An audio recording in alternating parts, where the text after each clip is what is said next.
progressive movement of people who sort of try to connect with nature and... No, I cannot. You can. Okay. No. It's undefinable. It's undefinable? Well, trans means to cross, right? To come across maybe into a new realm of I thinking. think it was a movement that started to deal with people feeling that their spirits didn't get enough recognition, that there was something missing from their lives. How do the ideals of Transcendentalism apply to your career and life?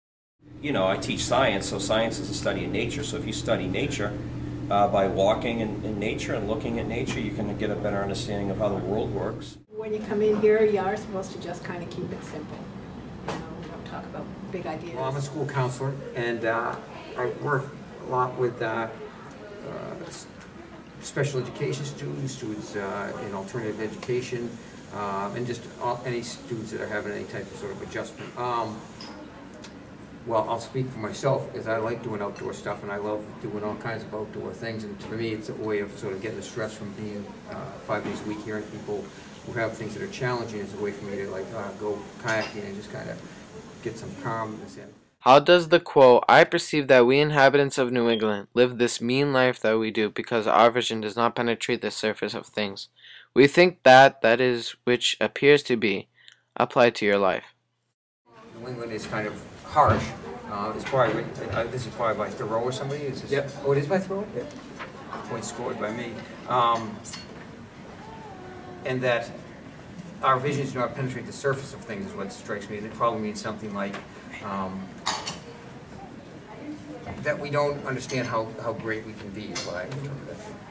I think we're all better than we think we can be. Whoever wrote that was probably talking about those things which distract us from ourselves, and no more is that evident today. You know, if that was true back in the 1800s, whoever wrote that, you know, they might have been distracted by a locomotive going by. Well, I think it applies to everybody's lives, but in this country, in this section of the country, it's cold, and it's during those cold months, you tend to stay in the house. You tend to focus more and more narrowly.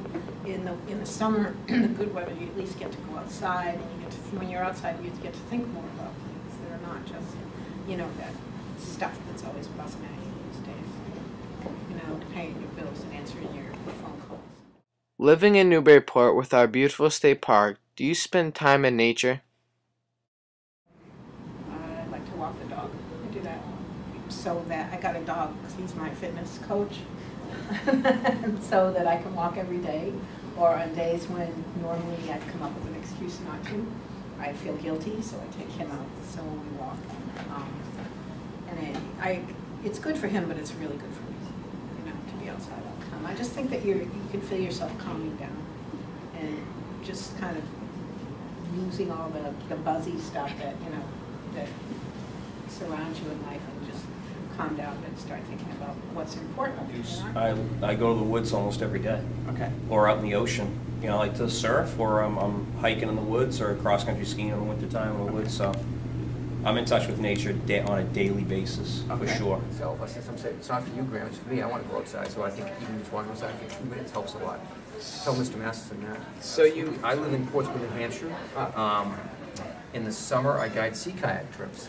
That's one of the things, and I like to go kayaking, other types of kayaking and stuff. So, absolutely, I lived in Boston for a bunch of years, and I started getting much more irritable, and you know, I can see getting road rage, etc. And so now, when I live in Portsmouth, I can go mountain biking or something. There's some great places around, etc. So, I agree with it. Transcendentalism believes not diluting yourself with materialism. Do you feel that the quote, "rather than love, than money, than fame, give me truth," from Thoreau's Walden, applied to your life or career? Truth is definitely dictates my life. I mean, whatever the truth is, whether it's good or bad, it dictates how I approach life, and that's what I try to impart to the students, is the truth. And science is about the truth. Yep. You're not going to publish a scientific paper unless that's what the evidence shows.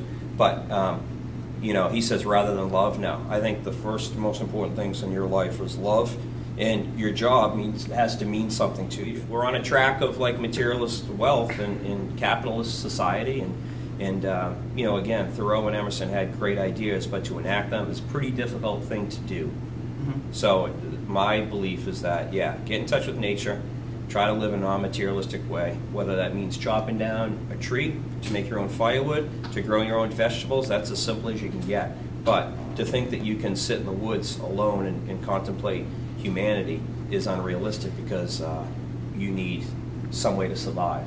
And you're not going to be able to do that alone. Yeah. Thank you. Yeah, you got it. I could use a little more money, and I don't know what he means by love. I think you have to have people in your life. I don't know that he was, Thoreau was that concerned about connecting with other people, but to me, friendship's really important, and connections with other people. And truth is important too, so I will put the two together.